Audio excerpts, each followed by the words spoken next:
Bienvenue dans cet épisode de Droit de réponse. Aujourd'hui, j'accueille Dalila. Je suis très content de la voir sur cette émission.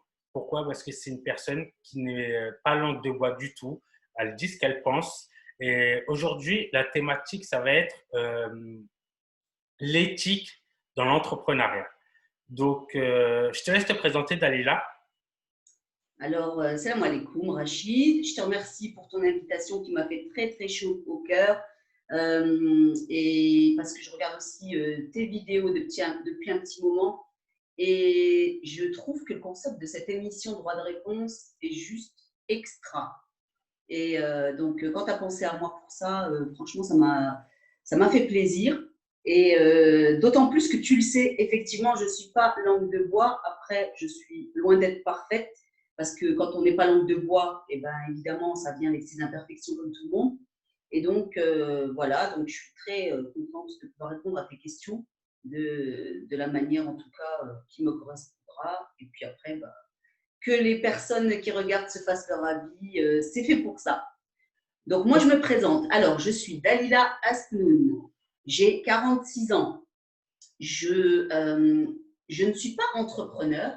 Je m'intéresse beaucoup à l'entrepreneuriat pour surtout des raisons de vision et de mission de vie. C'est-à-dire que moi, j'ai un travail qui me plaît. Je travaille dans une institution européenne et je suis depuis 10 ans dans le monde de tout ce qui concerne la représentation du personnel, les droits du personnel. Donc voilà, avec ses joies et, et ses challenges. Et je me définis comme une personne, en tout cas, donc comme je l'ai dit, loin d'être parfaite, mais une personne de justice avant tout. Je suis quelqu'un qui réagit énormément à tout ce qui est injustice. Donc, si moi, j'observe quelque chose et qui m'a l'air de ne pas trop tenir la route, je suis plutôt du genre à intervenir, même si on ne m'a pas demandé mon avis. Donc voilà. Je suis habitée par ce sentiment de devoir combattre les injustices. Je ne suis pas Zorro, je ne suis pas Batman, mais je pense que voilà, on a une responsabilité morale quand on voit quelque chose qui ne va pas, de pouvoir faire à son humble échelle, en tout cas, ce qu'on peut pour pouvoir faire de ce monde quelque chose de meilleur. Donc voilà, tout simplement, en gros. Donc, en gros, tu ne demandes pas l'autorisation. S'il y a un truc qui ne te plaît pas, tu le dis et voilà, tout simplement. Voilà, on peut résumer comme ça. Franchement, c'est top. Moi, j'aimerais te poser une première question. Je pense que c'est la plus simple et la plus compliquée à la fois. Qu'est-ce que l'éthique? L'éthique, c'est… Parce qu'on aime bien dire c'est de la bienveillance. Non, moi, pour moi, excusez-moi, ça, c'est de la poudre aux yeux. Donc, c'est quoi l'éthique? Et la bienveillance, c'est quoi? Moi, je connais des personnes qui sont bienveillantes, mais qui ont fait des erreurs en termes d'éthique. Donc, pour toi, Dalila, qu'est-ce que l'éthique? Alors en fait, je vais appuyer justement sur ce que tu viens de dire, c'est pour toi, qu'est-ce que l'éthique? Parce qu'en fait, euh, on pourra ouvrir toutes les pages du dictionnaire, de tous les dictionnaires du monde entier, on trouvera plusieurs définitions de l'éthique. Mais au final, moi, je ne suis pas le genre de personne, déjà, en général, quand tout le monde va à gauche, moi, j'aime bien aller à droite. J'aime bien tester la droite pour voir un peu ce qu'il y a si je vois que tout le monde va vers à gauche. Quand bien même je voudrais aller à gauche. Et en fait, l'éthique, c'est un terme qu'on utilise énormément. Commerce éthique, business éthique, moi j'ai une éthique. Ça donne presque le sentiment qu'on est parfait, qu'il n'y a rien à arrondir, tout a été calculé et ça fonctionne. Or, alors la définition, on va dire, à mon avis, parce que je ne l'ai pas vérifié, mais la définition de la société, je pense, elle est que c'est un ensemble de règles qui ont attrait à la morale. Il y a une morale à suivre, des règles, parfois écrites, peut-être parfois pas, et qui s'adaptent à un certain contexte. Ça, c'est à mon avis la définition de la société. La mienne, parce que finalement, si moi je parle d'éthique, ce qui compte, c'est qu'est-ce que l'éthique pour moi? Parce que toi et moi, on pourrait parler de la même valeur, parce que l'éthique, c'est une valeur, on pourrait là parler d'éthique, mais si on n'a pas défini à l'avance qu'est-ce que l'éthique pour moi, et même je dirais peut-être qu'est-ce que l'éthique pour toi, on pourra avoir un échange pendant 1 heure et parler d'une chose différente. Et donc, on pourra même avoir un conflit de valeurs, toi et moi, sans s'en rendre compte. Pourquoi? Parce qu'on n'aura pas défini à l'avance qu'est-ce que l'éthique pour toi et pour moi. Donc, moi, je vais te dire, pour moi, en tout cas, l'éthique, et ma définition complètement perso et improvisée, c'est un ensemble donc, de comportements, donc de règles aussi, mais surtout de comportements qui visent à adopter, en fait, ou à atteindre un résultat qui fait que, à la fin, dans ce résultat, je ne parle pas des moyens là, je parle surtout du résultat, que tout le monde, en fait, reparte de là. Ça peut être au niveau du commerce, ça peut être dans les études, ça peut être quand tu vas acheter une baguette, voilà, promener un chien et rencontrer quelqu'un dans la rue. Mais quand les gens se séparent, il ne doit pas y avoir un sentiment soit d'injustice, soit d'avoir été trahi, soit qu'il y avait quelque chose de pas très net, quelque chose avec un doute, ouais, celui-là, je ne le sentais pas. Il faut qu'à la fin, donc au bout du chemin, quand les gens ils se séparent, que ce soit 2 personnes ou 1000, que tout le monde soit apaisé, satisfait, et donc il y a un processus. Alors après, dans ce processus, pour moi, ce qui compte le plus dans l'éthique, c'est l'intention. Et d'ailleurs, c'est la base. Alors voilà, tu es musulman, je suis musulmane, mais on n'a pas besoin d'être musulman pour avoir une éthique. Il y a d'autres personnes, peut-être aussi dans ton audience, qui ne sont pas musulmanes, et peu importe. Mais dans la religion musulmane, comme tu le sais, l'intention, c'est le point de départ de tout. On peut se perdre avec une bonne intention, on peut ne pas avoir une bonne intention et puis finalement avoir un résultat quand même qui plaît, mais l'intention, c'est la base. Et ça veut dire qu'on peut faire des erreurs même avec une bonne intention, mais que sur ce processus, il y a 1001 moyens de faire une réparation ou une compensation à quelqu'un qui se serait senti lésé. Et pour moi, ça, dans l'éthique, ça a sa place au-dessus de tout. Il faut se rappeler voilà, qu'on n'est pas parfait. Donc, c'est une définition un petit peu complexe parce que j'ai déjà commencé un petit peu à creuser, mais c'est ma définition à moi. Ouais, je la trouve top. Je trouve que j'ai à peu près la même définition que toi. En gros, pour moi, c'est qu'à la fin, ça soit du gagnant-gagnant et que personne ne soit blessé. Et même s'il y a quelqu'un qui est blessé, voilà, par inadvertance, essayer de faire le maximum pour réparer cette blessure.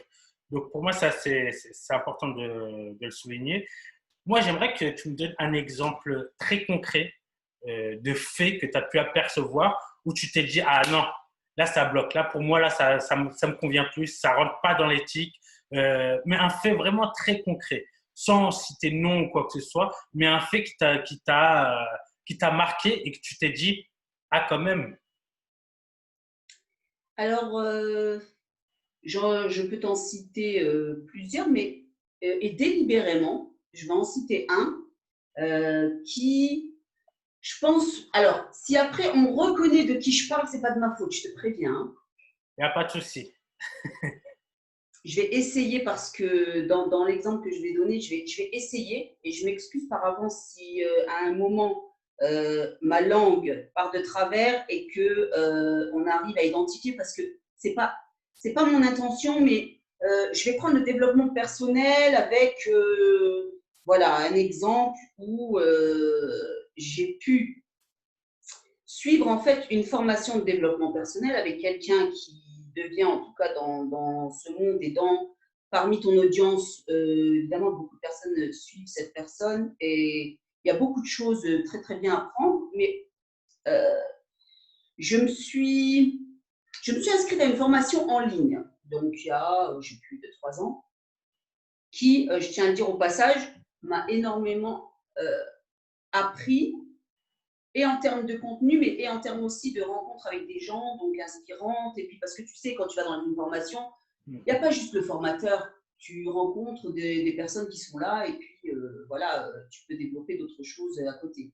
Et en fait, je devais, c'est pour ça que je te dis, c'est choisi délibérément, mais c'est peut-être même dans le contexte de personnes qui sont de ton cercle privé, mais je me lance, voilà, bismillah. Je devais l'année dernière participer au championnat du monde de lecture rapide en Chine. Ok. Et donc, j'étais sélectionnée avec mon neveu qui avait 19 ans pour y aller. En fait, on était parmi, alors moi j'étais parmi, je crois, les 7 premiers, et lui, il était, je sais plus, je crois que j'étais 7e et il était 19e, quelque chose comme ça.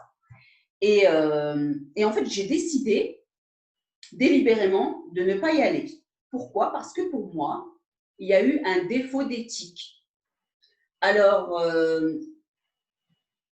un défaut d'éthique peut-être non intentionnel, peut-être dû à un manque d'organisation, mais le résultat a été que, comme il y a eu zéro réparation et que mes messages, si tu veux, ont plutôt été ignorés ou qu'on a remis en question des faits que j'ai prouvés, et ben ça s'est mal terminé dans le sens où j'ai décidé, il y avait un groupe privé de préparation pour ces championnats.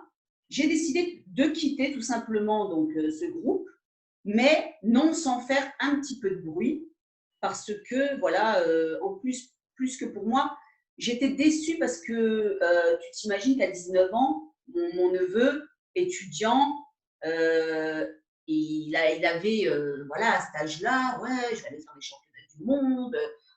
En plus, je lui avais appris la technique très peu de temps, 10 jours avant le championnat. Et puis, je veux dire, il était quand même sélectionné, donc il était super content. Et quand je lui ai annoncé que finalement, on ne partirait pas, j'avais décidé de lui offrir voilà, tout ce qu'il y avait à offrir par rapport à ça, pour qu'il puisse avoir cette expérience avec moi. Il a été extrêmement déçu. Donc, ça m'a fait mal au cœur parce que il y a des choses qui auraient pu être réparées très, très facilement. Donc, alors, je vais te donner des exemples concrets parce que tu m'as demandé un exemple concret. Au départ, quand le premier championnat de sélection avant le championnat du monde avait été annoncé, il était prévu d'avoir une certification Tony Buzan. Donc, Tony Buzan, pour ceux qui ne savent pas, voilà, est un peu… L'inventeur du mind mapping. Voilà, inventeur du mind mapping. Et puis, il a été vu donc aussi au championnat l'année d'avant, d'ailleurs, son décès.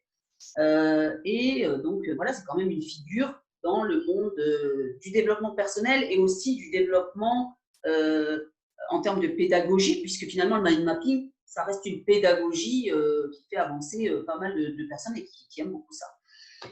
Donc, il avait été annoncé qu'il allait y avoir une certification Tony Buzan au championnat de France à Paris.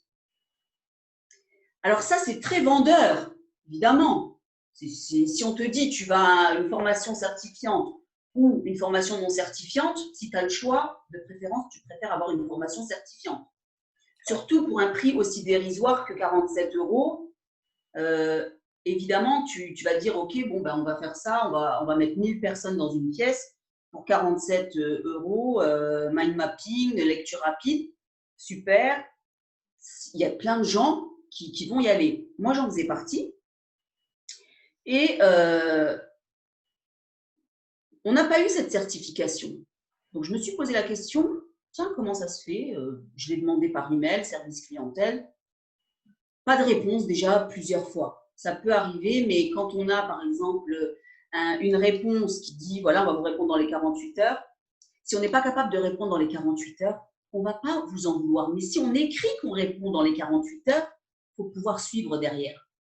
Tu vois ce que je veux dire? Ça, par exemple, ça peut rentrer dans une brèche de principe éthique. Tu n'es pas capable de délivrer sur quelque chose, ne promets pas la lune. Les gens te pardonneront plus facilement que si tu t'engages par écrit et puis que systématiquement, et pas qu'une fois, il n'y a pas de réponse. Donc déjà de ne pas avoir la réponse dans les 48 heures, c'est déjà on va dire pas super, mais ne pas avoir de réponse du tout, ça l'est encore moins. Alors quand ça arrive une fois, tu te dis, bon, il n'y a pas que moi. Moi, je ne suis pas quelqu'un qui tape comme ça directement. J'essaie d'abord toujours de trouver des circonstances atténuantes, j'essaie de dialoguer, parce que j'ai travaillé il y a très longtemps dans un service clientèle quand j'ai vécu en Angleterre. C'était un service où il y avait plein de gens qui se plaignaient de tout, de rien. Donc, par moment, tu vois, tu te dis, tu as envie de leur raccrocher au nez. Donc, je sais ce que c'est d'être au bout d'un service clientèle avec des gens qui ne font que râler à longueur de journée. Et donc, j'ai jamais oublié ce que c'était d'être à l'autre bout. Donc, j'aime bien aussi traiter les gens avec respect et chercher à comprendre parce qu'on est tous humains, on fait tous des erreurs. Bref, j'ai jamais eu de réponse. Donc, il n'y a jamais eu de certification. Il y a eu beaucoup de promesses qui ont été faites sur le fait qu'aussi il y avait une vidéo. Alors moi, ce qu'il faut savoir, c'est que quand on fait des promesses comme ça et que je prends un produit, c'est une déformation professionnelle que j'ai. Il faut juste, voilà, alors sur 1000 personnes, je ne sais pas si je suis la seule à faire ça, mais il ne faut pas tomber sur la personne qui fait ça. C'est que moi, je garde la vidéo. Tu t'engages avec moi, moi, je garde une trace. Donc, le jour où tu ne l'honores pas, je te la poste, ta trace. Je te remets devant tes mots à toi, parce que je peux dire, voilà, c'était pas ce que tu avais dit, ouais, mais si j'ai rien à te montrer, toi, tu auras peut-être oublié. Tu n'es qu'un être humain.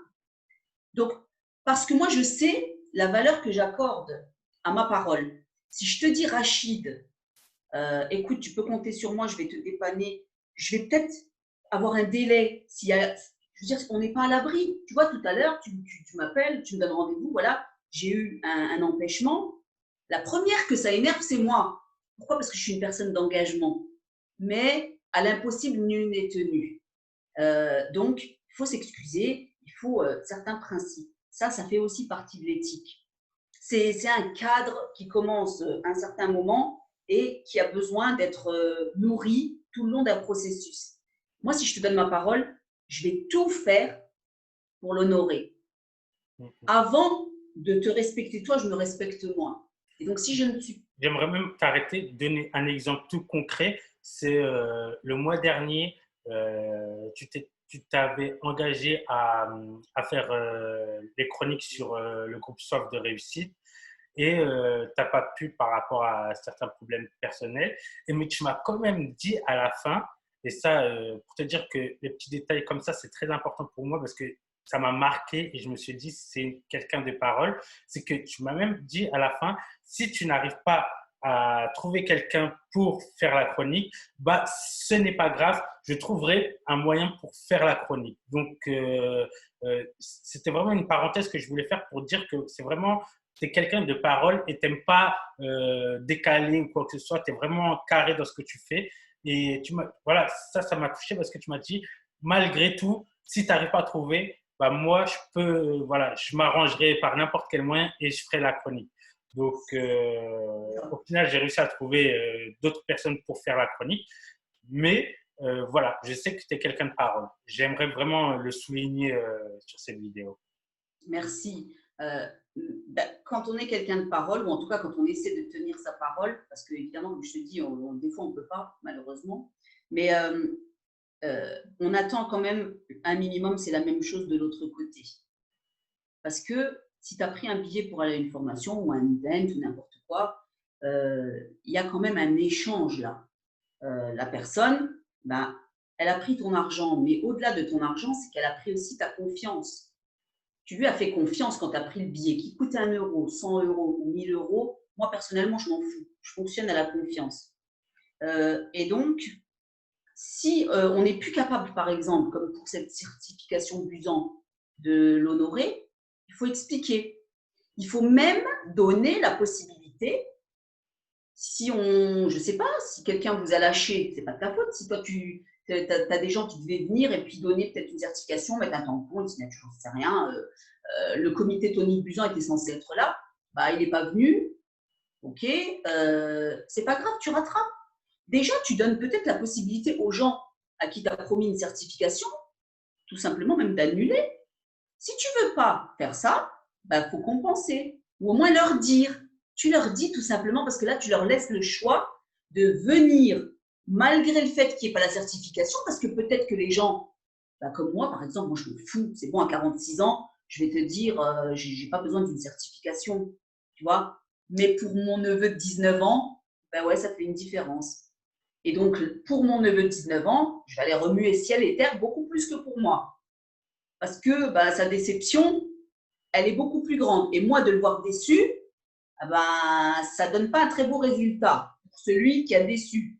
Donc, tu dis juste, voilà, écoutez, on n'a pas pu honorer pour X raisons, il n'y a pas de souci, mais tu donnes le choix à tes clients de pouvoir venir ou pas. C'est pas, tu as les gens qui viennent là, les gens ils jouent le jeu, ils font le truc, puis alors des mois après ça vient pas, tu contactes le service clientèle, pas de réponse. Ensuite tu le recontactes, tu dis oui mais c'est prévu, il va y avoir une communication, il va y avoir une vidéo et tout, ça fera partie de ça. Et puis en fait à ce moment-là ça viendra. Et puis passe toute cette période, ensuite il y a un championnat du monde qui est organisé très franchement d'une manière absolument inacceptable dans le sens où en direct, donc dans une vidéo, évidemment que j'ai réussi à attraper entre-temps, parce qu'alors en plus du jour de la certification, quand j'ai pris la copie de la vidéo où il y a eu l'engagement devant toute une audience de donner cette certification, je peux te dire qu'après, quand il y avait quelque chose, j'ai encore plus fait attention de bien enregistrer et de garder donc les copies des engagements. C'est pas parce que je vais emmener la personne au tribunal, hein. C'est tout simplement pour dire, écoute, tu vas pas me la faire à l'envers, tiens, c'est le reflet de toi. Ne te présente pas autrement. Donc comme ça, si toi tu t'entends Rachid me dire quelque chose, oui, alors vous allez tous pouvoir bénéficier de ça. Et que tout d'un coup je te montre que tu avais dit ça, mais que toi tu ne l'as pas donné, tu vas te sentir comment? Si justement tu te présentes comme personne d'éthique. Ouais, je me sentirai mal. Tout simplement, ouais, Donc, je serais pas. tu vois, c'est que je n'ai pas besoin, je ne ressens pas le besoin d'aller salir une personne. C'est pas ma manière de procéder. Et je vais même te dire, j'ai pas envie de trop développer plus, parce que des exemples de ce type pour illustrer, je peux maintenant t'en donner à gogo. Je ne suis pas sûre d'avoir envie de le faire. Je pourrais, mais j'ai pas envie nécessairement de saboter quelque chose. Il y a des gens qui pourront peut-être reconnaître de quoi je parle. Euh, mais si tu veux, par rapport à l'exemple, je vais m'arrêter là parce que ce n'est pas le sujet du jour et parce que mon intention, elle est surtout de faire prendre conscience et à des gens qui font des choses comme ça et à des gens qui consomment des produits de la part de personnes qui n'honorent pas des promesses. En réalité, c'est plus une volonté vraiment d'accompagner les deux pour dire à un public qui consomme, faites attention parce que même quand vous avez confiance, la confiance, elle ne doit pas être aveugle. Et à celui qui offre un produit, de dire attention, la confiance d'un public n'est pas à prendre pour acquise. C'est comme quand tu vas manger dans un restaurant. Eh ben, c'est pas parce que tu manges dans ce restaurant depuis 10 ans que tu aimes la nourriture, parce que tu dis c'est propre, etc., que si demain ça devient dégueulasse, tu vas dire ah oui, bah continuez, moi ça fait 10 ans que j'y vais. Le client, il doit continuer à avoir son assiette avec une nourriture décente, un service de qualité, parce que si tu rentres, et juste parce que ça fait 10 ans que tu es là, on te dit, ouais, mais Rachid, allez, dégage, s'asseoir là-bas, c'est bon, on te connaît. Tu vois, ça ne va pas trop te donner envie de rester. Ouais, Et j'ai une autre question intéressante qui suit très bien, qui suit le cheminement de cette question, c'est est-ce que le client n'est pas également responsable de ses choix? Est-ce que le client n'est pas aussi responsable des choix qu'il fait? Parce que des fois, il y a des personnes qui se plaignent, alors qu'en réalité, quand tu regardes, par exemple, la page de vente de la personne, quand tu regardes ce que fait la personne, quand tu te renseignes sur la personne, ben en fait, tout est dit. Et en fait, le client, il n'a pas fait cette démarche, ni lire la page de vente, ni se renseigner quand même sur la personne, ni quoi que ce soit. Donc, est-ce que le client n'est pas aussi responsable que le vendeur, que le promoteur? Alors, je ne peux pas te répondre de manière simpliste parce que le client, il est responsable, on va dire, au cas par cas, ou il n'est pas responsable au cas par cas. Donc, je vais te redonner par exemple un exemple. Donc, moi, dans mon travail, il y a beaucoup d'éléments juridiques. Ce qui fait que quand je prends quelque chose, alors après, c'est en connaissance de cause et c'est avec ma propre responsabilité, je lis tout ce qui est en petites lignes. C'est-à-dire que, pour revenir par exemple à cette formation en ligne, moi, j'ai lu les conditions générales de cette boîte. Je les ai lues. D'ailleurs, elles sont très mal écrites. Elles sont super mal écrites. Je ne sais pas qui les a écrites, mais ça, c'est quand on commence à prendre des templates, tu sais. Tu vas sur Internet et puis tu prends des pages. Elles sont pas bien écrites, mais c'est pas grave. Je les ai lues et donc je les connaissais. J'ai quand même décidé de consommer le produit, donc d'être un consommateur. J'ai pris cette formation. Il y avait des formations physiques en plus des formations en ligne. J'ai été à plusieurs qui m'ont parfaitement satisfaite. Rien à dire. Donc là, à la limite, je m'en fous des conditions générales. Mais j'ai été à une qui, pour moi, était une catastrophe. D'ailleurs, j'ai fait mes observations et j'ai demandé donc un remboursement. Alors, j'ai eu le service clientèle en ligne, donc la personne qui représentait le formateur. J'ai écrit plusieurs mails, j'ai eu là une réponse pour me dire, voilà, les conditions générales disent ceci, cela. Oui, mais moi, je les avais lues, les conditions générales. On te dit que, par exemple, tu viens à une formation en présentiel, tu peux obtenir le remboursement jusqu'à, tu dois te présenter à la personne jusqu'à 11 heures ou un truc comme ça. Je n'ai plus l'heure exacte en tête, mais il y a un créneau. Alors, ça me fait rire une règle comme ça parce que le problème, c'est que si, et c'est ce qui s'est passé pour moi, ce qui m'a dérangé dans la formation présentielle commence à arriver vers 14 heures jusqu'au reste de la journée, je veux dire, cette règle, elle devient obsolète. Parce que peut-être que je vais être super contente jusqu'à 11 heures, mais que ça va foirer de midi à 17 heures. Et donc, c'est ce que j'ai dit à la personne. Je lui ai dit, mais excuse-moi, ce dont je suis en train de te parler, c'est pas arrivé entre 9 heures et 11 heures, c'est arrivé entre 13 heures et 17 heures. D'ailleurs, je me suis cassée à 16 heures et quelques. J'ai décidé de ne pas rester jusqu'à la fin. Parce que si j'étais restée, je crois que je serais montée sur la table, j'aurais pris et j'aurais fait des commentaires.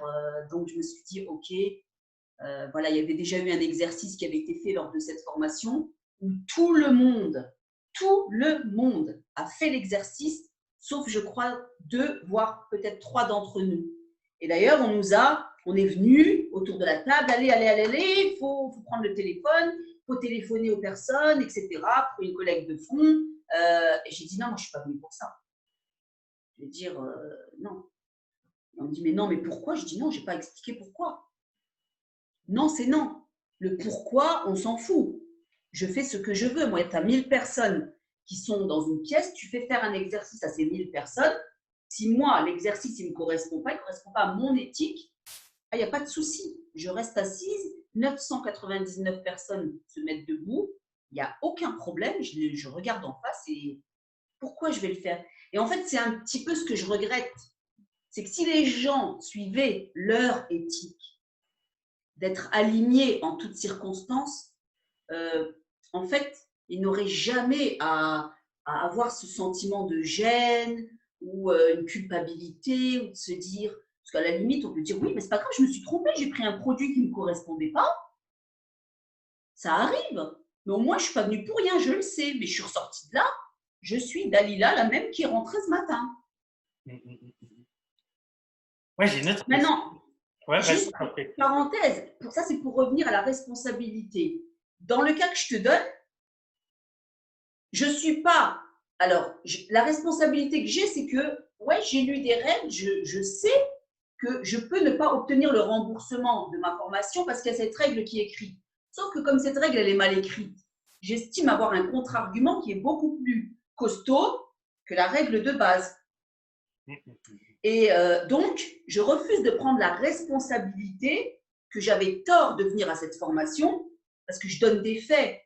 Je dis pourquoi ça n'a pas été. D'ailleurs, de l'autre côté, il n'y avait pas beaucoup d'arguments. Maintenant, là où je te rejoins, c'est si toi, maintenant, demain, tu proposes un produit, tu fais une conférence, 1000 personnes, je viens, et puis après, je commence à te taper dessus. Ouais, mais non, mais Rachid, c'est n'importe quoi. Je veux dire, il est nul, il est. Déjà, je ne vais jamais dire ça sans.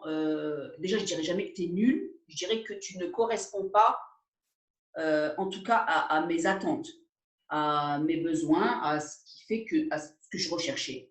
Donc, ça ne fait pas de toi quelqu'un de nul. On n'est juste pas compatible.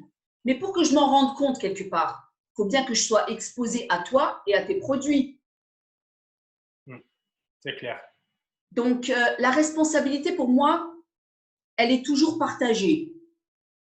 Même quand c'est celui qui offre le produit et que le client n'est pas content, il y a une responsabilité partagée. Ça ne sert à rien de dire c'est lui, c'est lui, c'est lui. Et dire oui, ok, ben moi aussi, quelque part. Par exemple, dans le cas on va dire du championnat, on va dire du monde. Parce que, ok, je savais déjà au championnat de France qu'il y avait des choses que j'avais identifiées qui n'étaient pas, voilà, il y a des choses qui ne résonnaient pas chez moi. Ou bien dans des formations en présentiel, il y a des choses que je n'ai pas aimées chez donc la personne. Mais donc, j'ai appris à connaître cette personne et j'ai décidé que non, c'est pas quelqu'un qui m'inspire, même si cette personne fait des choses, ou en tout cas fait des choses vraiment super, et que je ne doute même pas que ce soit une personne qui est super en dehors de ce monde des réseaux sociaux et du monde de la formation. Voilà. Après, je pense juste qu'il y a des gens qui chopent un peu la grosse tête. Alors ça, c'est une autre maladie.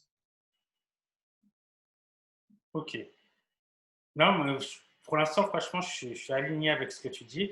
Mais là, j'ai une question vraiment une réflexion que je me suis faite très intéressante. Et j'aimerais vraiment avoir ton avis parce que ce cas-là que je vais t'exposer là tout de suite, je le vois souvent.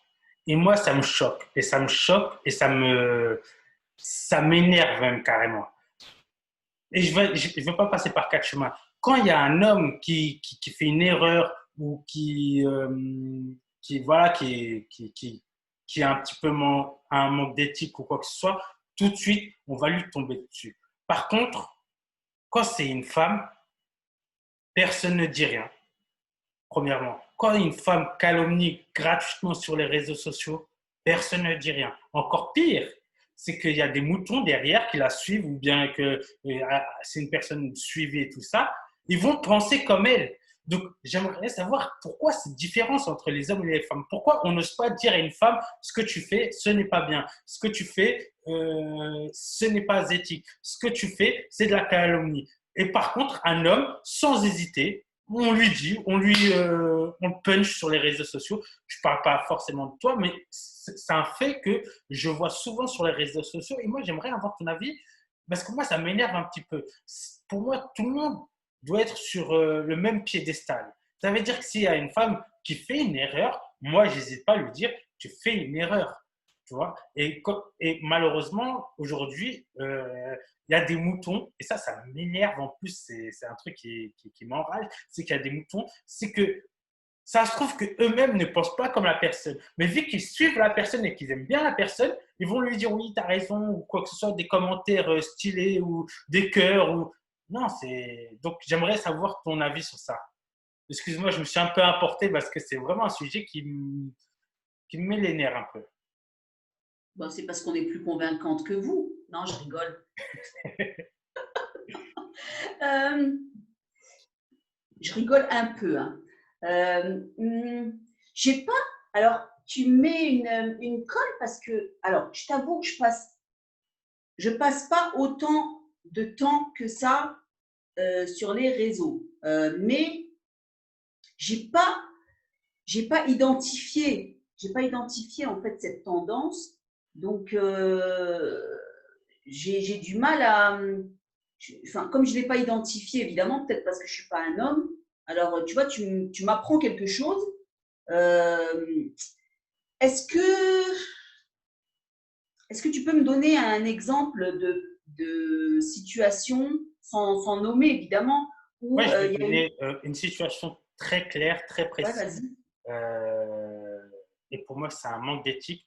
C'est qu'il y a une personne, il n'y a pas longtemps, qui m'a attaqué sur les réseaux sociaux, un groupe de femmes, un groupe enfin, c'est un groupe, c'est une sœur qui l'a fait, qui a commencé à dire que je fais partie des Illuminati, qui a commencé à dire que je suis millionnaire, que je me suis fait de l'argent sur les musulmans, alors que c'est totalement faux.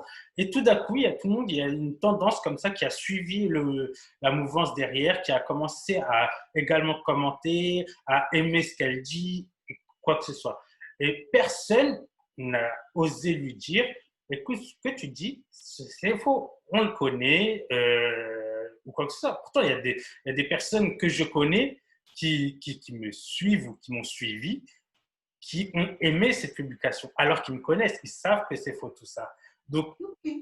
donc Déjà, alors déjà, tu vas me montrer où ça se trouve parce que je ne l'ai pas vu, parce que sinon, je peux te garantir que je serais intervenue. ah Donc, mais moi et mon frère, on s'en prend plein la tête sur ce groupe-là, mais ça me dérange pas, je m'en fous. On va dire, c'est tu sais, le fait de s'exposer. Pour moi, ça fait partie du jeu. Mais le truc, moi que je comprends pas, ça serait un homme qui aurait attaqué quelqu'un ou quoi que ce soit. Les gens lui auraient répondu non, c'est faux ce que tu dis. Et ça, c'est un exemple parmi tant d'autres. Je l'ai pris parce que ça me touche chez moi directement.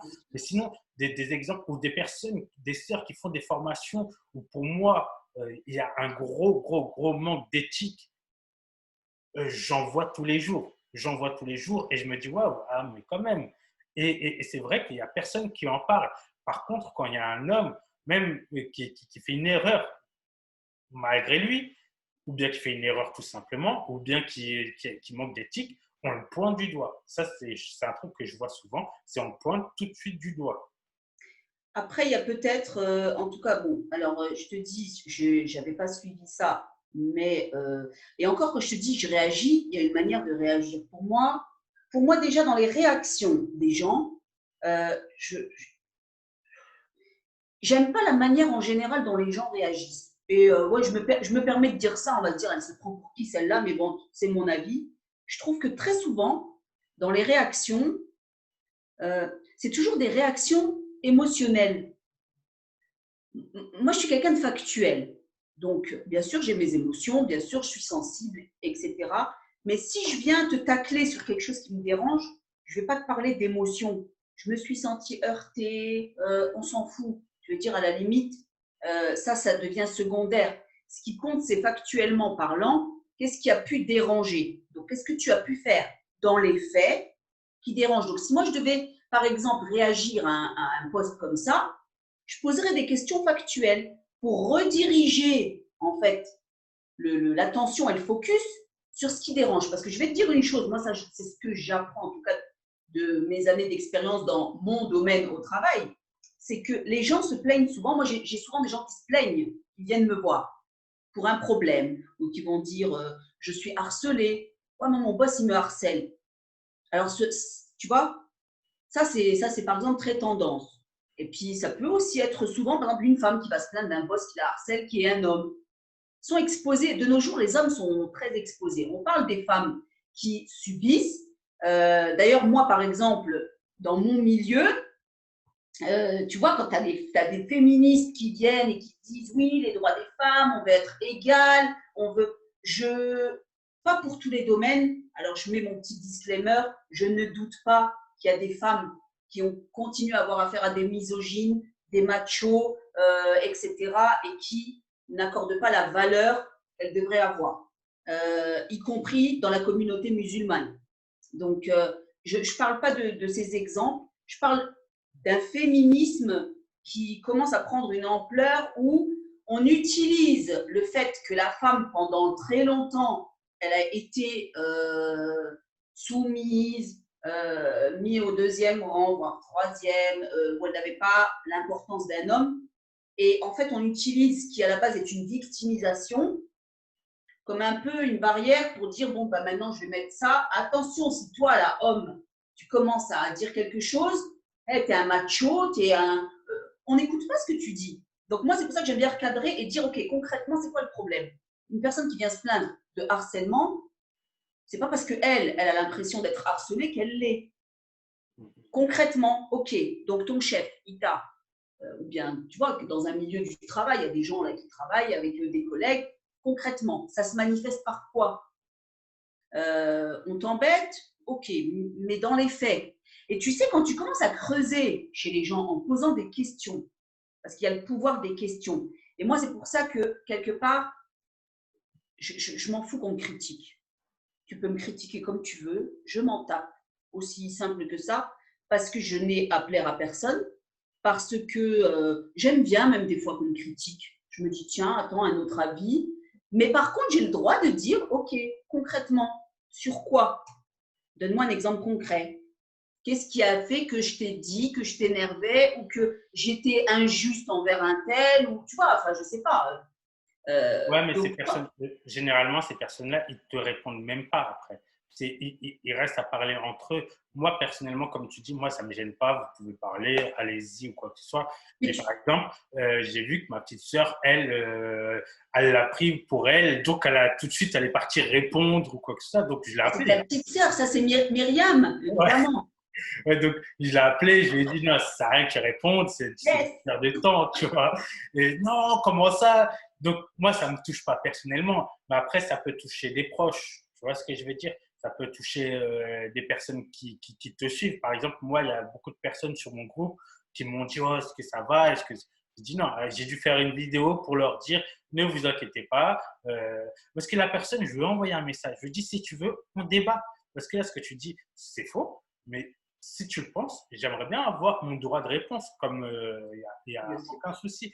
Et du coup, elle ne me répond pas du tout. Donc, moi, je n'ai pas insisté, mais c'est vrai que ça a inquiété certaines personnes sur mes réseaux qui m'ont dit, et ça, franchement, ça m'a touché également en me disant, ouais, euh, dis-moi si on peut faire quelque chose pour toi. Ou quoi. Je dis non, si on leur répond, c'est mettre de l'huile dans le feu. Ça sert à Mais rien. moi, je dirais même, en fait, tu sais, toute publicité est bonne à prendre en réalité. Ouais, c'est clair. Ces personnes, quand elles parlent de toi, c'est pour ça, enfin, et d'ailleurs, même moi, si je parle de quelqu'un, tu vois, comme d'ailleurs tout à l'heure, quand je te parlais de telle formation, etc., en réalité, je fais de la pub, puisque je parle de cette personne, donc je lui accorde une importance que si je n'en parlais pas, elle n'aurait pas. De toute manière, on ne peut pas faire l'unanimité. Et je dirais c'est très bien puisque voilà, chacun est libre d'avoir ses opinions. Tu sais, à la fin, est-ce que toi, en tant que personne qui souhaite inspirer d'autres personnes, aider d'autres personnes, tu as le droit toi aussi de choisir qui vont être tes clients. On oublie souvent une chose, c'est qu'on est tous clients de quelqu'un avant d'offrir même ses services, d'accord. Mais si toi, tu n'as pas envie d'avoir ce type de personne dans ton entourage, ça ne va pas l'empêcher de parler, bien évidemment. Mais toi, tu vas choisir, toi, tu vas voir aussi qu'il y a tel cercle. Tu vas aussi cibler un autre public. Tu vas pas t'adapter parce que si tu es entier et que tu te présentes tel que tu es, de toute manière, tu vas attirer des personnes qui ne vont pas t'aimer. Souvent, je pense, c'est mon analyse perso, c'est que si on ne critique pas quelque chose de factuel, c'est-à-dire, tu m'as offert un service, j'étais pas satisfaite et je te dis concrètement pourquoi. Là, tu n'as pas respecté tes conditions générales, etc. Là, on est dans du business, tu vois. Mais si je commence à dire, non mais Rachid, moi ton style là, et puis tu te prends pour un millionnaire, et puis de toute façon, là, tu es un gourou. Je veux dire, là, je suis en train de t'attaquer toi dans ta personne. Et si je fais ça, je ne suis pas psychologue, mais voilà, je m'intéresse quand même à pas mal de choses. Si je fais ça, en fait, il y a quelque chose chez moi que je dois traiter. Il ne s'agit pas de toi. Je fais une projection de ce qui me déplaît chez moi sur toi. Sauf que c'est tellement plus facile de le sortir en t'attaquant, parce qu'évidemment, ça va m'empêcher d'aller rentrer à l'intérieur de moi chose qui n'est pas facile à faire pour tout le monde, aller faire cette introspection de qui je suis et me regarder dans un miroir et me dire, ouais, il y a peut-être quelque chose que j'aime pas là. Ben, c'est tellement plus facile de taper sur Rachid ou autre en disant, oui, bon, de toute façon, celui-là, c'est un gourou qui va entraîner tout le monde, le diable en personne, tu vois, voilà. Ben oui, mais tout ce qui sort, en fait, si tu reprends le message de la personne, que je n'ai pas lu, hein, mais si tu prends le message, je te garantis que tu pourras le lire d'une autre manière si tu penses à ça. Tu vas te dire, ah, mais en fait, ça, c'est ce que la personne pense d'elle-même. Il y a quelque chose chez elle qui la dérange. Ouais. Mais en tout cas, moi, je ne fais pas attention à ça. Donc, c'était vraiment la différence entre les hommes qui se font attaquer très rapidement et les femmes qui passent à la trappe. Moi, c'était… Mais peut-être que parce que je pense qu'il y a un autre phénomène, c'est que dans cette société où il y a aussi beaucoup de femmes qui utilisent le statut finalement de femme pour soit arriver à leur fin, soit influencer une société, essayer de regrouper des gens et puis partir un peu en croisade. Je crois que parfois les hommes n'osent pas répondre à des femmes comme ils le feraient à des hommes. C'est ça. Moi, je trouve… Donc, il y a une responsabilité partagée. Donc, si tu te sens comme ça, des fois, il faut peut-être regarder et se dire, ouais, mais attends, ok, par respect, j'ai pas envie d'être vue comme… Ben non, pourquoi? Si toi, tu estimes que vous êtes égaux, pourquoi tu vas t'empêcher de faire ce que peut-être tu aurais fait avec un homme? Pour moi, c'est dans les deux sens. Et c'est pas que je pense que les hommes et les femmes sont égaux. C'est pas le fond de ma pensée perso. On n'est pas égaux. Allah subhanahu wa ta'ala, il nous a pas créés de manière égale. Je ne cherche pas à être l'égal d'un homme. Je ne suis pas un homme. Je cherche à être la meilleure version de la femme qui puisse exister en moi, telle que Allah m'a créée. Ça me suffit. Je veux dire, s'il avait voulu que je sois un homme, je serais un homme. Et je pense qu'on est complémentaires. Moi, je suis tout à fait d'accord avec toi et c'est pour ça que moi, je n'hésite pas à dire, si j'ai un souci avec une femme, à lui dire, écoute, ce que tu fais pour moi, c'est limite. Ou bien lui dire clairement, voilà, moi, il y a ça, ça, ça, ça, qui pour moi n'est pas éthique ou bien qui pour moi ne convient pas. Je te le dis en tant qu'ami, je te le dis en tant que frère. Après, t'en fais ce que tu veux de l'information, tu vois ce que je veux dire. Et moi, ça, c'est un truc qui est important pour moi parce que déjà, il y a 70% de femmes sur mon groupe, tu vois ce que je veux dire. 70%, c'est énorme. Ça veut dire que si je commence à vouloir marcher sur des œufs parce que c'est une femme ou quoi que ce soit, bah, on s'en sort plus. Ou j'ose pas dire la chose parce que c'est une femme, bah, on s'en sort pas du tout. Je trouve que dans comme tu dis, on n'est pas égaux en tant qu'homme ou femme, ou voilà, Dieu nous a créés, il n'y a pas de souci. Mais en tant que responsable du groupe Soif de réussite ou responsable de moi-même, je me dois de dire ce qui ne va pas à n'importe qui. Tout à fait. Et d'ailleurs, moi, en tant que femme, je ne voudrais pas qu'un homme me traite différemment dans la manière de régler un souci ou de mettre un sujet sur la table. D'ailleurs, personnellement, je n'aime pas la féminisation de plein de mots. Tu sais, on invente toutes sortes de mots aujourd'hui pour essayer d'avoir des mots neutres. Mais non, pourquoi? Donc, on réinvente des mots, tu vois. Je sais pas, on va t'inventer docteur avec un E qui paraît bizarre. Ou voilà, et d'ailleurs, petit clin d'œil à Marie-Odette Pinero, Momp, qui est écrivaine, mais moi je dis écrivain. Parce que écrivaine, ça fait partie pour moi voilà, de ces altérations. Ces nouveaux mots. Moi, j'ai une question pour les personnes voilà, qui veulent prendre une formation. C'est la première fois pour eux, ou bien qui veulent suivre une personne. C'est la première fois pour eux. Comment éviter les pièges? Comment éviter les pièges? Bah déjà, les pièges de quel type? Bah, je sais pas, les conditions générales de vente, ou bien d'autres pièges comme ça, ou bien comment, comment se dire ouais, que ça peut être une arnaque. Est-ce qu'il y a des petits signes comme ça qui fait que tu dis, ah, bah là, c'est une arnaque, tu le sens venir de loin. Ok. Alors déjà, pour sentir une arnaque, il faut avoir été exposé à beaucoup d'arnaques. Comme ça, après, tu deviens un détecteur d'arnaques. Oui. Voilà. Euh, et, euh, mais après, les conditions, par exemple, les conditions générales, il faut déjà commencer peut-être par les lire. Il y a combien de personnes qui lisent les conditions générales? Il y a combien de personnes qui savent même qu'elles existent? Alors après, en termes d'éthique, ce que je reproche à beaucoup de monde dans le monde du développement personnel, c'est de ne pas les mettre en avant.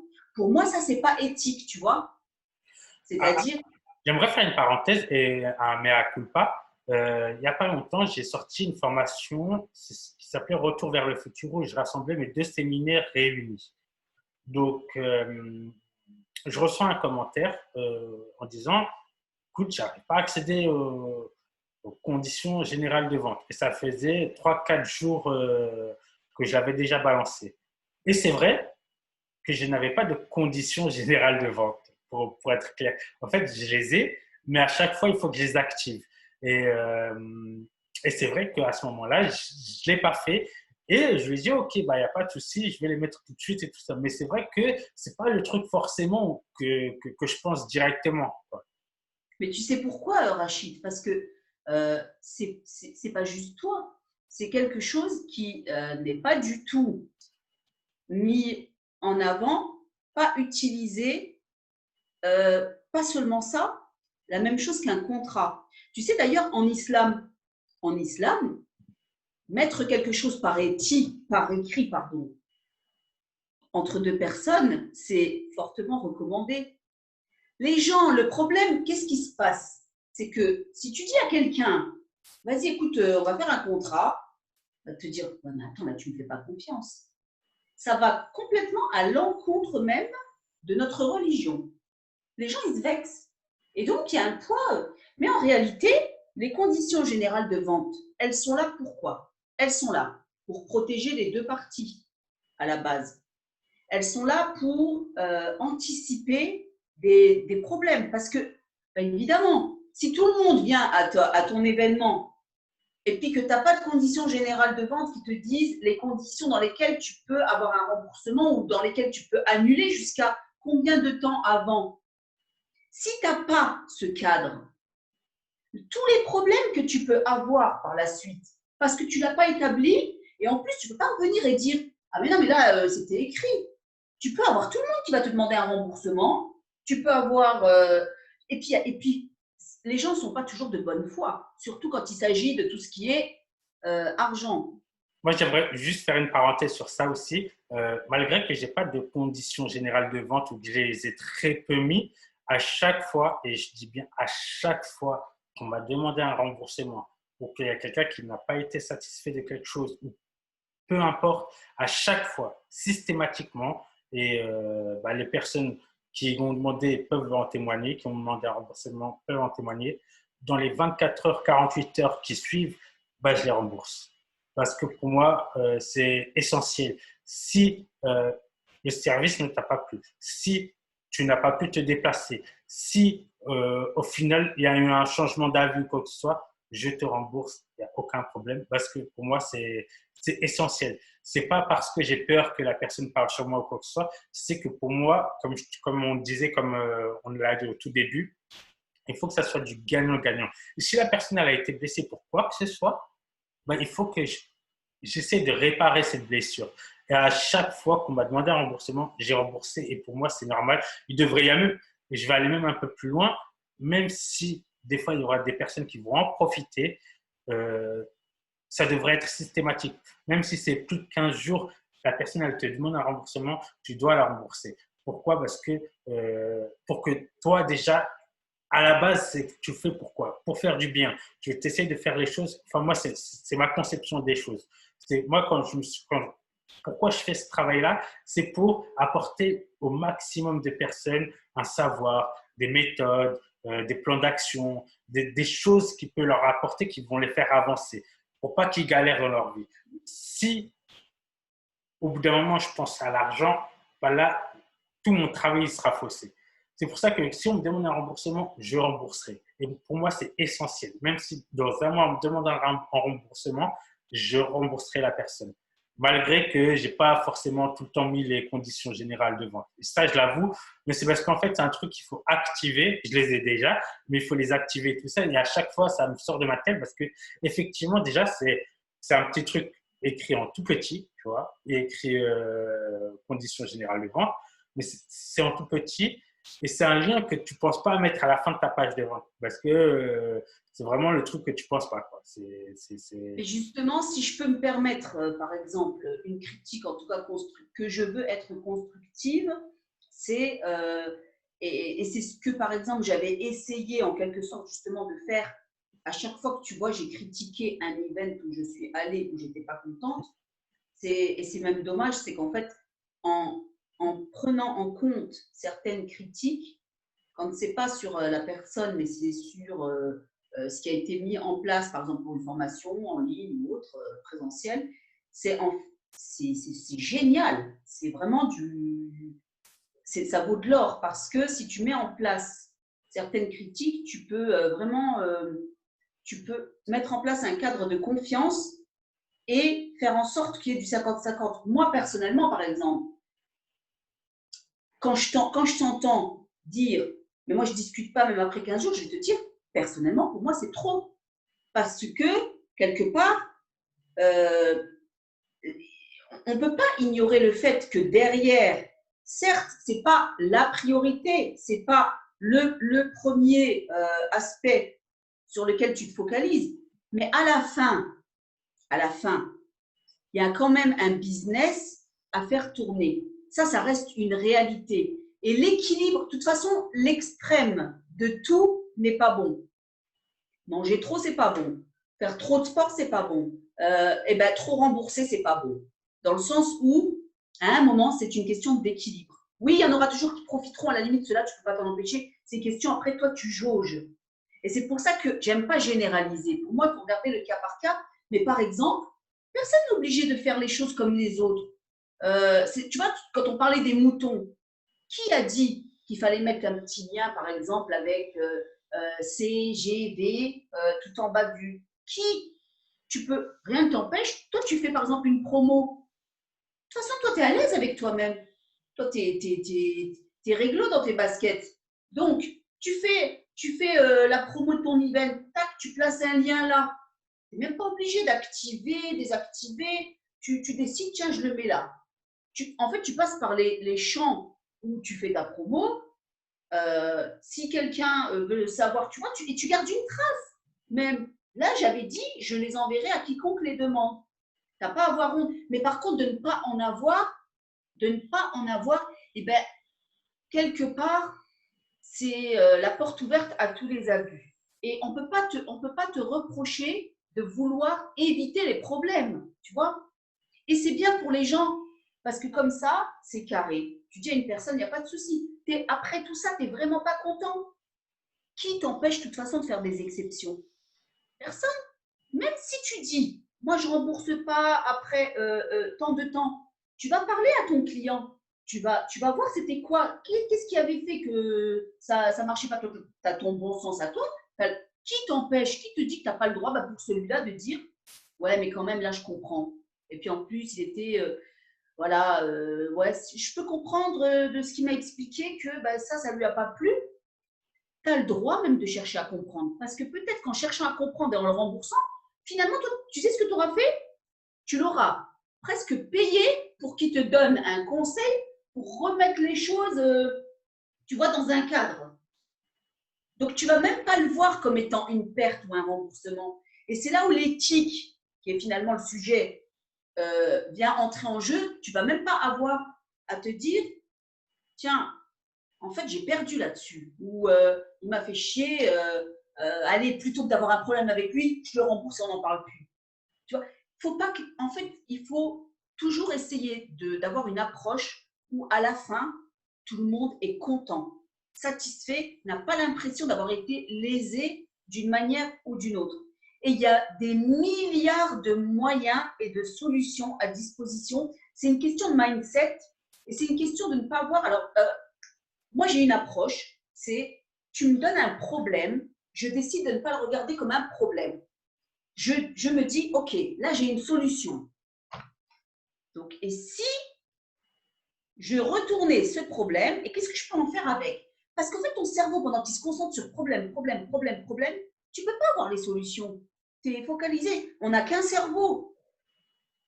Bien sûr, mais des fois, malgré tout, c'est très compliqué. Je vais raconter une histoire véridique, ça m'est arrivé. Euh, j'avais commencé à, voilà, c'était pour mon séminaire. J'avais les places en vente libre et j'avais aussi, si tu cochais une case où tu payais 50 € en plus, bah, tu avais les vidéos avec. Tu avais les vidéos du séminaire.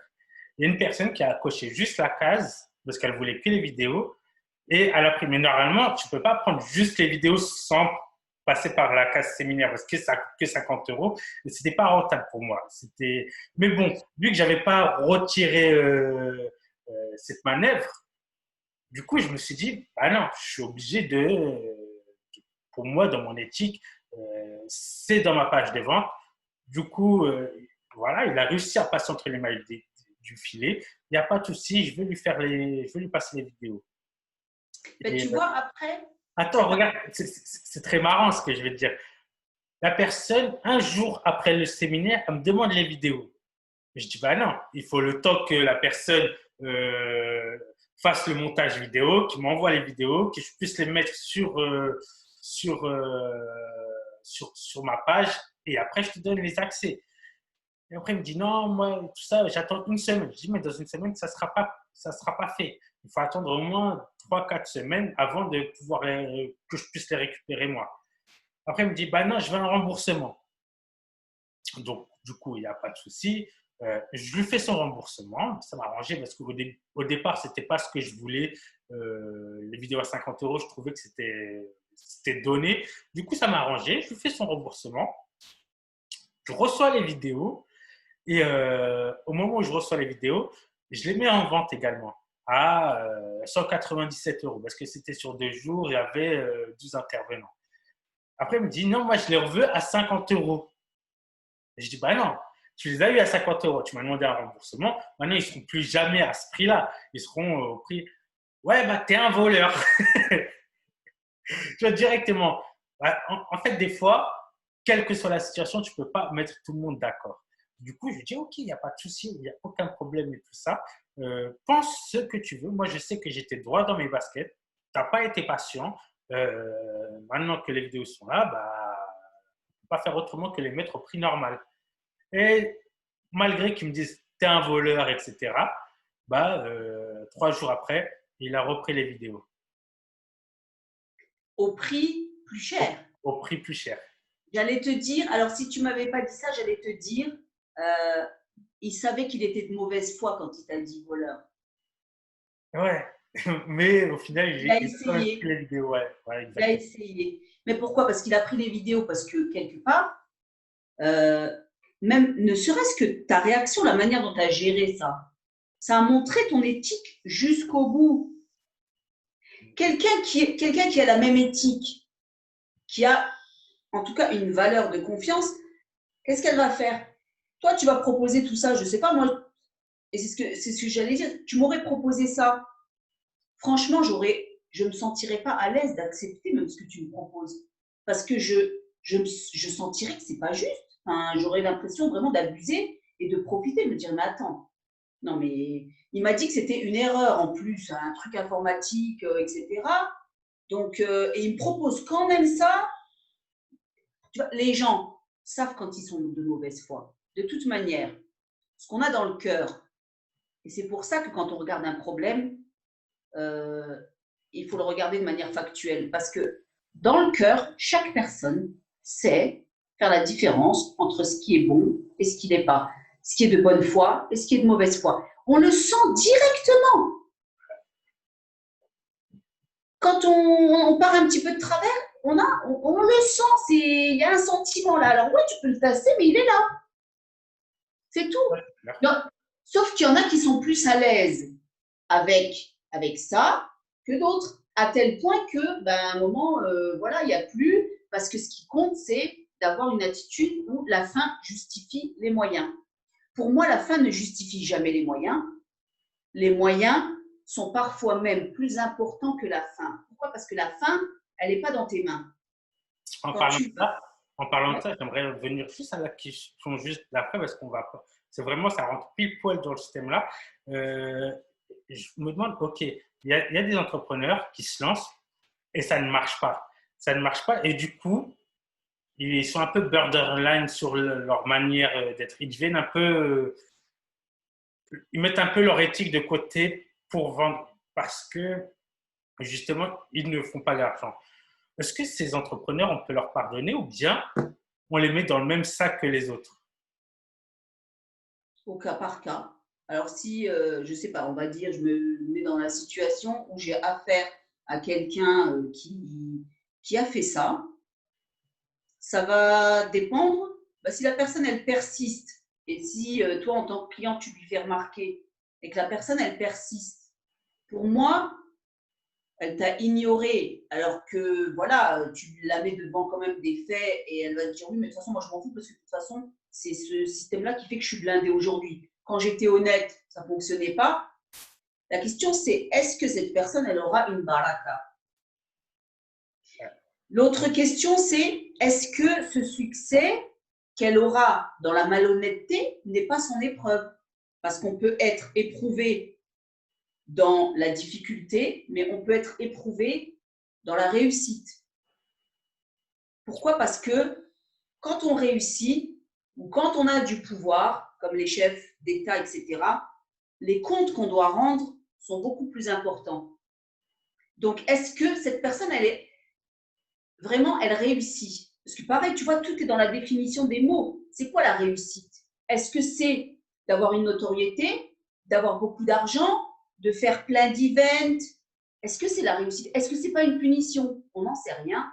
Le seul moyen de faire en sorte qu'une vraie réussite, au sens positif du terme, le soit, c'est de faire les choses avec une éthique. Parce qu'un euro bien gagné en suivant un chemin droit vaut mieux et t'apportera plus que 1 million d'euros sur des chemins sinueux. Et ça, c'est une vérité absolue. Tu peux regarder autour de toi, il y a des gens, ils ont énormément, et puis du jour au lendemain, tu ne sais pas.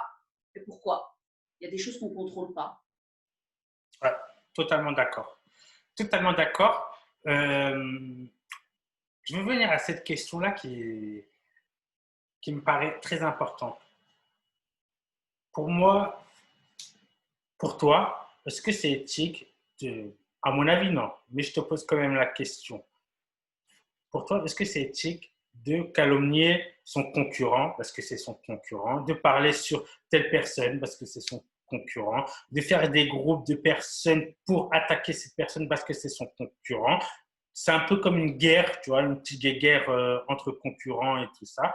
Est-ce que c'est éthique ou est-ce que ce n'est pas éthique? Et si ce n'est pas éthique pour toi, ce que je pense, si ce n'est pas éthique, est-ce que tu penses qu'il y a encore beaucoup de business éthique?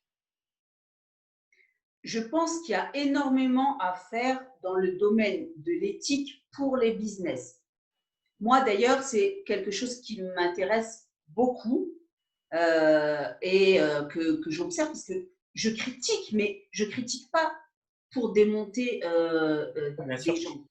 Jamais. Mais plutôt au contraire pour offrir l'opportunité de corriger des choses. Parce que je pense que tant qu'on vit, tant qu'on respire, on peut corriger, on peut se faire pardonner, on peut même avoir, je vais aller même plus loin, si on sait comment s'y prendre, un client ou un concurrent, peu importe qui aura. Alors, calomnier, ça ne pourra jamais être éthique. Tu vois, quand tu me poses la question, si tu me mets par exemple le mot calomnie dans la question, forcément, même si je ne réponds pas, la réponse ne pourra pas être oui, c'est éthique. Tu vois, parce que l'éthique et la calomnie, il y a divergence, là, ça ne va pas ensemble.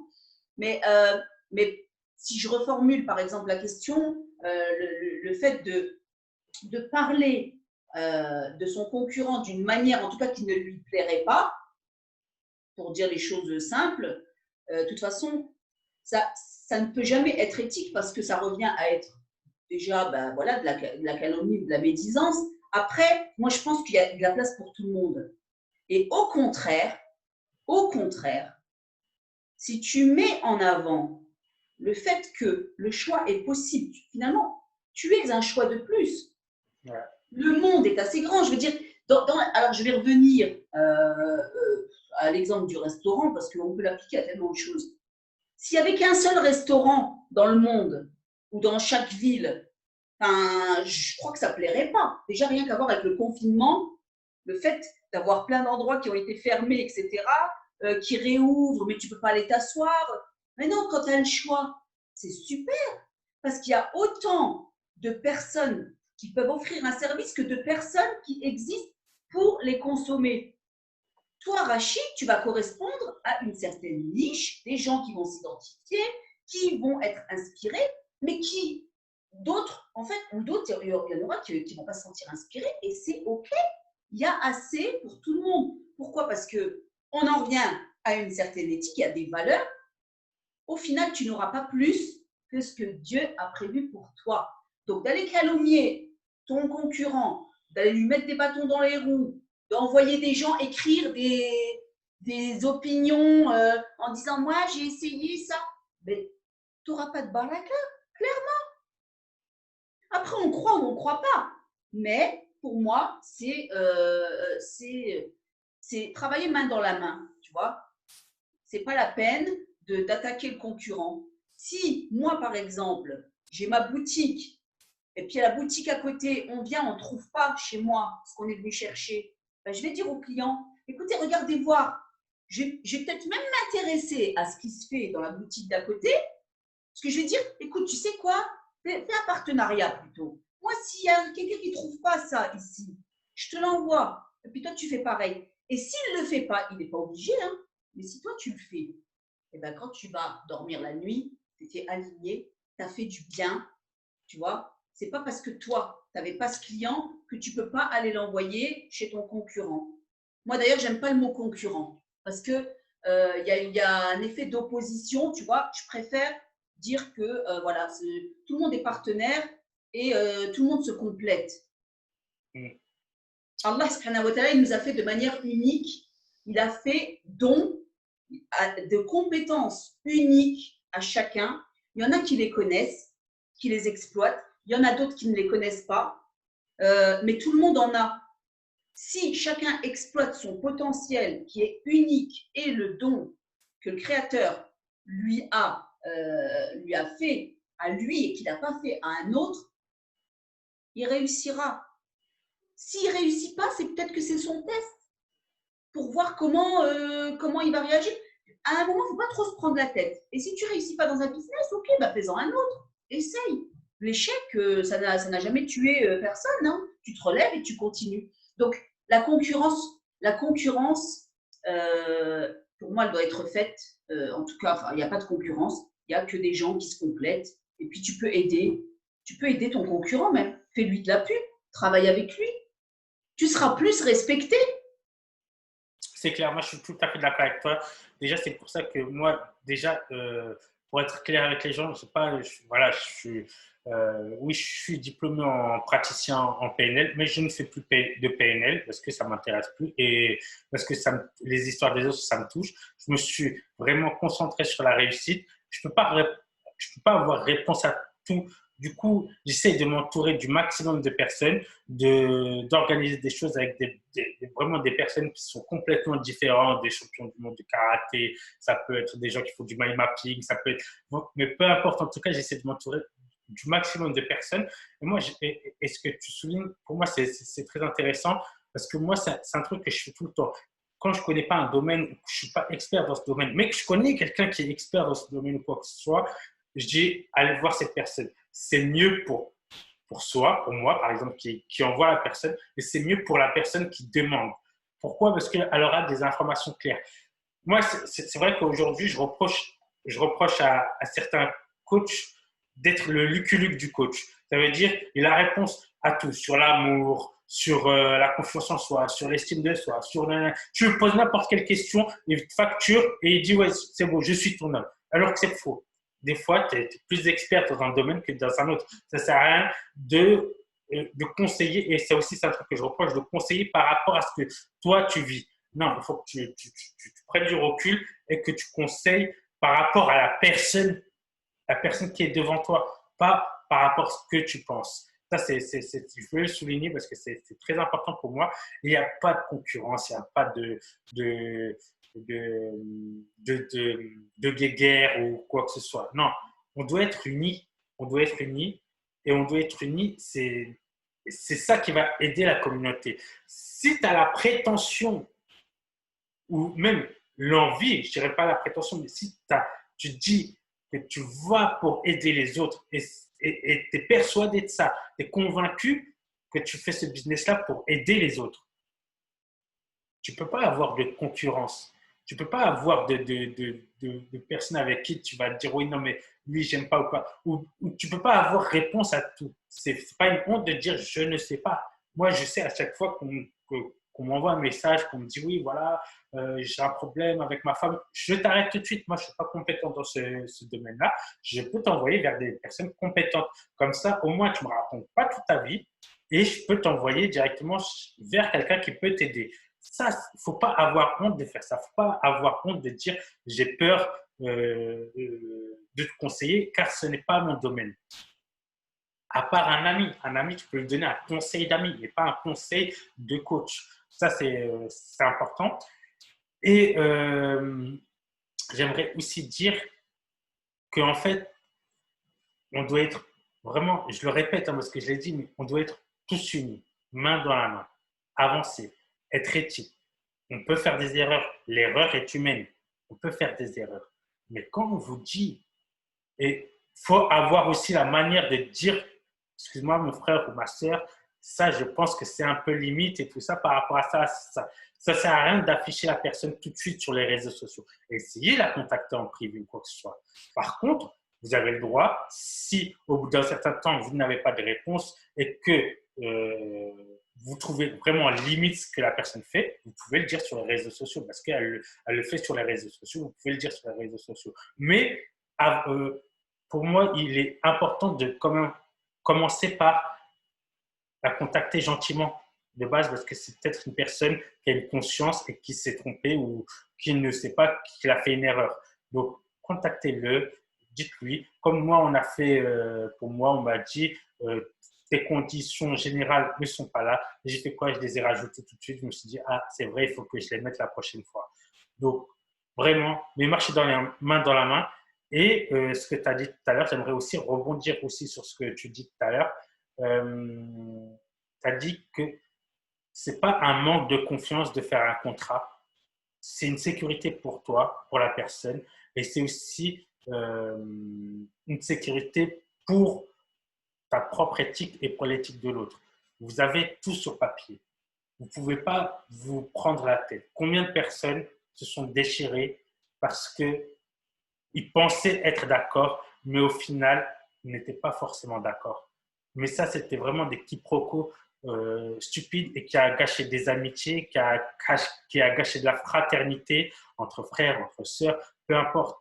Un contrat, ça remet les gens d'accord. Ok, moi je pensais ça, toi tu pensais ça, dans le contrat il y a écrit ça. Essayez d'être le plus précis possible. C'est vrai que moi ça fait depuis 6 mois là, je fais des contrats pour tous mes événements, même si c'est gratuitement, mais c'est un contrat de partenariat ou c'est pas un contrat de business voilà, un contrat de partenariat et ça c'est important de le faire. Voilà, c'est une sécurité pour vous, pour votre amitié, pour votre fraternité. Est-ce que Dalila, tu aimerais rajouter quelque chose? Alors, le sujet, il est tellement vaste qu'on pourrait évidemment en parler pendant des heures, ça c'est sûr. Mais je pense que dans, dans les relations entre les personnes, il peut très facilement y avoir des malentendus. Ce n'est pas parce qu'un jour, on n'était pas content pour une raison X que ça veut dire que ça doit durer toujours. Je pense que parce qu'on donne beaucoup notre opinion, moi je le fais aussi souvent, mais l'écoute, en fait, est aussi importante. Parce que si on a à cœur que de s'entendre parler, il n'y a pas de dialogue. Et donc, il n'y a pas de communication. Et donc, on part du principe que les autres ont compris exactement comme soi-même. Et dans le business, c'est la même chose. Si quelqu'un n'est pas content, il faut, et ça tu l'as très bien illustré, ça ne sert à rien d'aller salir la personne sur les réseaux sociaux. Il faut contacter déjà la personne, essayer peut-être de discuter avec elle, essayer de voir.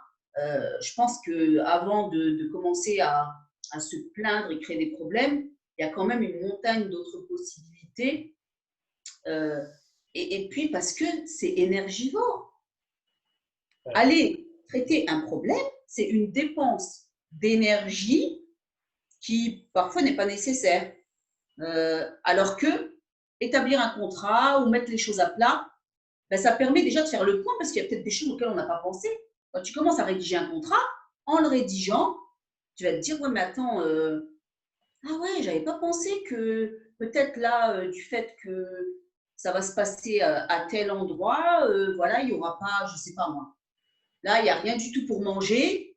Si j'ai pas dit aux gens, prévoyez ça ou bien on va inclure un buffet, les gens vont se dire, ouais, mais alors à la dernière minute, tu nous avais pas dit là que c'était payant, ce qu'il y avait. Des petites choses. Mais ce que tu dis, j'aimerais vite faire revenir sur ce que tu dis. Et dernièrement, j'ai fait un contrat avec une personne avec qui je travaille. J'ai fait un contrat basique, vraiment très basique. Il a lu le contrat. Il a dit, par contre, pour moi, j'aimerais bien que tu rajoutes ça. Après, je me suis dit, ah ouais, il a raison. Donc, je rajoute son truc. Et quand je rajoute son truc, je me dis, mais moi aussi, je veux qu'on rajoute ça aussi sur le contrat. Et au final, d'un contrat basique, on a un contrat vraiment carré sur plein de petits détails qu'on a pensé tous les deux et ça fait un contrat vraiment gagnant-gagnant où on protège chacun nos intérêts et tout ça. Mais au final, de base, c'était vraiment un petit contrat histoire de. Mais au final, même voilà, on s'est dit chacun doit protéger ses intérêts. Et on a rajouté, ça fait un vrai contrat, un vrai gros contrat. Ben, du coup, c'est un contrat de confiance. Ouais, exactement. Les deux, ça va quoi s'en tenir. Et il y a autre chose, je pense, je vais le mettre quand même, je sais qu'on est sur la fin, mais je pense que c'est super important. Il y a 2 points. Le premier, c'est si tu es entrepreneur, que tu as ton business, que tu travailles tout seul, c'est pas la même chose que si tu as une équipe. Si tu travailles tout seul, alors en plus, si c'est ton nom à toi qui est dans l'enseigne, c'est normal que tu aies envie, ou j'ose espérer que tout entrepreneur qui soit dans cette situation ait envie d'avoir quand même un œil sur tout. Pourquoi? Parce que dans l'exemple que je te citais tout à l'heure, j'aime bien aussi clôturer toujours en toute bienveillance. C'est-à-dire que quand je critique quelque chose, c'est, comme je dis, pas pour démonter, et parce que je suspecte qu'il y a dans ce que j'ai décrit un gros manque d'organisation et de coordination avec des personnes. Si toi, Rachid, tu as un produit, que c'est ton nom en haut de l'affiche à chaque fois, et que tu as une équipe qui doit gérer quelque chose, ce n'est pas le nom de la secrétaire ou le nom de la personne qui va coordonner qui va être mis en péril s'il y a un quoi, c'est toi. Donc c'est normal pour moi de garder un œil sur ce qui se passe. C'est normal si ton client se plaint, que ce ne soit pas toute plainte. Même quand on a une grande équipe, elle doit être remontée au boss. Parce que la responsabilité finale, elle incombe à celui qui est en haut, qui paye les salaires, qui prend la responsabilité aussi parfois de virer les gens s'il y a eu une grosse faute ou quelque chose qui a été mal, ou des choses qui ont été cachées à un moment. Mais ça sera toujours toi quand même le responsable. Donc ça, c'est important pour moi de pouvoir avoir une personne dans toute transaction. Tu dois pouvoir contacter le boss,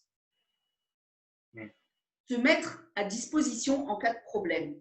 L'inaccessibilité, en fait, n'est pas gage de confiance. C'est que la personne, elle se cache et qu'elle met un team et puis un service, puis c'est que par email, donc tu peux jamais. Non, tout ça, c'est le flou. Ensuite, la deuxième des choses, quand on parle d'un quelconque accord, souvent on croit que, alors, surtout quand on commence à se développer, oui, bon, ben, moi, je vais prendre un avocat, je vais aller faire rédiger toutes sortes de trucs chez un avocat. Euh, Moi, je suis toujours en contact avec des avocats, donc je connais bien ce monde. Il faut savoir que l'avocat, s'il te rédige un contrat en béton armé, ben, son fonds de commerce à lui, il ne va pas tenir la route très longtemps. Parce qu'en fait, son vrai fonds de commerce, c'est de traiter les problèmes. Donc, il est un peu en conflit d'intérêts avec lui-même, même avec les meilleures intentions du monde. Hein. C'est que si moi je suis avocat et que je dois te défendre dans les problèmes et que je dois te représenter, quand je vais te faire ton contrat, si je devais faire un contrat qui fait que tu ne vas jamais avoir de problème, je ne vais plus te revoir. Est-ce que c'est intéressant pour moi? Non. Il y a des gens qui, en fait, c'est pour ça que quand on va voir un avocat pour quelque chose, c'est bien d'être accompagné de gens qui maîtrisent le sujet et de ne pas se laisser en fait embrigader dans des transactions où en fait tu perds le contrôle de ce qui se passe. Et c'est bien d'essayer toujours de prévenir. Donc si tu as une équipe, que ce soit du boss à, je ne sais pas, la personne qui nettoie les locaux, la secrétaire, la personne qui est sur place à organiser les events, c'est bien de discuter avec tout le monde parce que chaque acteur d'un processus a sa valeur ajoutée qu'il peut mettre sur la table auquel toi, tu n'auras peut-être pas pensé. Donc, si tu es à 5 avec tous ces gens-là, il ne faut pas avoir la grosse tête et se dire « Ouais, mais non, mais bon, c'est bon, moi je gère, je coordonne, c'est moi qui décide, je donne les ordres, vous exécutez. » Va demander voir à la femme de ménage s'il n'y a pas un aspect auquel tu n'as pas pensé. Parce qu'elle, elle voit des choses que toi, tu ne vois pas au quotidien. Là où la personne qui fait les enregistrements, ou la personne qui distribue la nourriture, peut-être qu'elle est à côté de la porte, là, ça refroidit, là, les gens. Tous les acteurs d'un processus sont importants. Et je pense que ça, c'est aussi une règle d'humilité qui évite beaucoup de problèmes. Moi, je suis très axée sur la prévention.